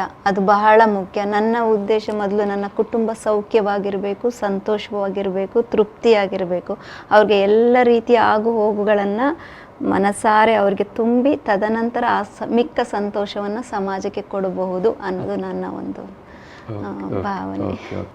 ಎಸ್, ಡಾಕ್ಟರ್ ಭಾಗ್ಯರಥಿ ಮೇಡಮ್ ಅವರೇ, ಕೊನೆಯದಾಗಿ ನಾನು ಈ ಒಂದು ಮಾತುಕತೆಯನ್ನು ಸಮಾಪನ ಮಾಡೋ ಹೊತ್ತಲ್ಲಿ ಕೇಳುವಂಥದ್ದು ನಿಮ್ಮ ಹತ್ರ, ನೀವು ಇಷ್ಟು ದೊಡ್ಡ ಮಟ್ಟಕ್ಕೆ ಏರಲಿಕ್ಕೆ ಅಂಥ ಒಂದು ನಿಮಗೆ ಅವಕಾಶಕ್ಕೆ ಅಥವಾ ಅಂಥ ಒಂದು ನಿಮಗೆ ನಿಮ್ಮನ್ನು ರೂಪುಗೊಳಿಸಿದವರನ್ನು ನೀವು ಈ ಸಂದರ್ಭದಲ್ಲಿ ನೀವು ನೆನಪಿಸಿಕೊಳ್ಳಬಹುದು. ಜೊತೆಗೆ ನಿಮ್ಮ ಕುಟುಂಬದವರ ಬಗ್ಗೆ ಕೂಡ, ಮತ್ತು ನಿಮಗೆ ಒಟ್ಟು ಬೆನ್ನೆಲುಬಾಗಿ ನಿಂತವರನ್ನು ನಿಮ್ಮ ಈ ಜರ್ನಿಯಲ್ಲಿ ನೀವು ಈ ಸಂದರ್ಭದಲ್ಲಿ ಸ್ಮರಿಸಿ ಥ್ಯಾಂಕ್ಸ್ ಕೂಡ ಹೇಳಬಹುದು. ಏನು ಹೇಳಬೇಕು, ನನಗೆ ನಾನಿವತ್ತು ಖಂಡಿತ ಹೇಳಬೇಕು ಅಂದರೆ ನಾನೇನು ಮಾಡ್ತಾ ಇಲ್ಲ, ನಾನೇನು ಬಹಳ ದೊಡ್ಡ ಮಟ್ಟದಲ್ಲಿದ್ದೀನಿ ಅಂತ ನೀವು ಹೇಳ್ತಾ ಇದ್ದೀರಾ, ನಾನು ಕೇಳಿಸ್ಕೊಳ್ತಾ ಇದ್ದೀನಿ ಅಷ್ಟೇ. ನಾನು ಇಲ್ಲೇ ಇದ್ದೇನೆ, ನಿಮ್ಮ ಮುಂದೆಯೇ ಇದ್ದೇನೆ. ಇದೆಲ್ಲವನ್ನು ಮಾಡಿಸಿರೋದು ಮತ್ತು ಮಾಡಿಸ್ತಾ ಇರೋದು ನನ್ನ ಶಿಷ್ಯರಿಂದ. ಅವರೇ ನನ್ನ ಕುಟುಂಬ. ತಂದೆ ತಾಯಿ, ದೇವರುಗಳು, ಸ್ಫೂರ್ತಿಗಳು, ಮೋಟಿವೇಶನ್, ಪ್ರೋತ್ಸಾಹ ಎಲ್ಲವೂ. ಈ ಒಂದು ಸಂದರ್ಭದಲ್ಲಿ ನನ್ನ ದುಬೈ ಕನ್ನಡಿಗರು, ದುಬೈನಲ್ಲಿ ನೆಲೆಸಿರುವ ಎಲ್ಲ ಕನ್ನಡಿಗರು, ಜರ್ಮನಿಯಲ್ಲಿ ನೆಲೆಸಿರುವ ಎಲ್ಲ ಕನ್ನಡಿಗರು, UK ನೆಲೆಸಿರುವ ಎಲ್ಲ ಕನ್ನಡಿಗರು, ಸಾಕಷ್ಟು ಎಲ್ಲ ಗಲ್ಫ್ ಕಂಟ್ರೀಸು ಎಲ್ಲ ಕಡೆ ಇದ್ದಾರೆ. ಕನ್ನಡಿಗರು ಮಾತ್ರ ಅಲ್ಲ, ಎಲ್ಲ NRIs, ಹಾಗೆ UK ನೆಲೆಸಿರುವ ಸಾಕಷ್ಟು ಬ್ರಿಟಿಷ್ ಡಾಕ್ಟರ್ಸ್, ಮೇಯ್ನ್ ವೈದ್ಯರಿಂದ ಈ ವೇ ಆಫ್ ಗೋಯಿಂಗ್ ಸೈಂಟಿಫಿಕಲಿ ಅವರು ಅಕ್ಸೆಪ್ಟ್ ಮಾಡ್ಕೊಂಡಿದ್ದಾರೆ. How the way it is going. ಅವರೆಲ್ಲರೂ ಪ್ರೇರಣೆ. ಇದಕ್ಕೆಲ್ಲದಕ್ಕೂ ಬೆನ್ನೆಲುಬು ನನ್ನ ಕುಟುಂಬ. ಹಾಗೆ ಇವತ್ತು ಈ ದಿನದಿಂದ ನನಗೆ ಪ್ರೋತ್ಸಾಹ ನನ್ನ V4 ನ್ಯೂಸ್ ಕರ್ನಾಟಕ ಚಾನಲ್, ಹಾಗೆ ಇಲ್ಲಿ ತಾರನಾಚಿ ನೀವು ನನ್ನನ್ನು ಕರೆಸಿ 4 ಜನಕ್ಕೆ ಪರಿಚಯ ಮಾಡುವಂಥ ಪ್ರಯತ್ನ ನೀವು ಮಾಡಿದ್ದೀರಿ. ಹಾಗೆ ನನ್ನ ಬಹಳ ಆತ್ಮೀಯ ವಿದ್ಯಾರ್ಥಿ ಆಗಿರುವಂತಹ ಡಾಕ್ಟರ್ ವಂದನಾಜಿ ಮತ್ತು ಅವರ ಕುಟುಂಬಕ್ಕೆ ಮತ್ತು ನಿಮ್ಮ ಸಂಸ್ಥೆಗೆ, ಇಡೀ ನನ್ನ ಕರ್ನಾಟಕದ ಜನತೆಗೆ ನಾನು ಶಿರವಾಗಿ ನಮಿಸ್ತಾ ಇದ್ದೇನೆ.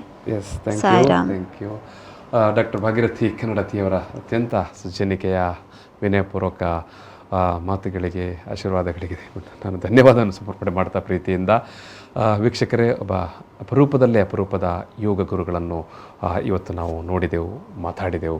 ಅನೇಕ ಮಂದಿ ಅವರ ಶಿಷ್ಯರು ಯಾವ ರೀತಿಯಾಗಿ ಅವರಿಂದ ಪ್ರೇರಣೆಯನ್ನು ಪಡೆದರು ಅನ್ನೋವನ್ನು ನಮ್ಮ ಜೊತೆಗೆ ಹಂಚಿಕೊಂಡರು. ನೀವು ಡಾಕ್ಟರ್ ಭಾಗೀರಥಿಯವರ ಅವರ ಒಂದು ಸೇವೆ, ಕನ್ನಡ ಗೊತ್ತಿಲ್ಲದವರಿಗೆ ಕನ್ನಡ ಕಲಿಸುವಂಥ ಕೆಲಸವನ್ನು ಮಾಡಿಕೊಂಡು 25,000ಕ್ಕೂ ಹೆಚ್ಚು ಮಂದಿಯವರಿಗೆ ಕನ್ನಡವನ್ನು ಕಲಿಸಿದ್ದು, ಜೊತೆಗೆ ಲಕ್ಷಾಂತರ ಮಂದಿಗೆ ಯೋಗವನ್ನು ಹೇಳಿಕೊಡ್ತಾ ಇರುವಂಥ ಅವರ ಸೇವೆ ಅತ್ಯಂತ ಅನನ್ಯವಾದಂಥ ಸೇವೆ.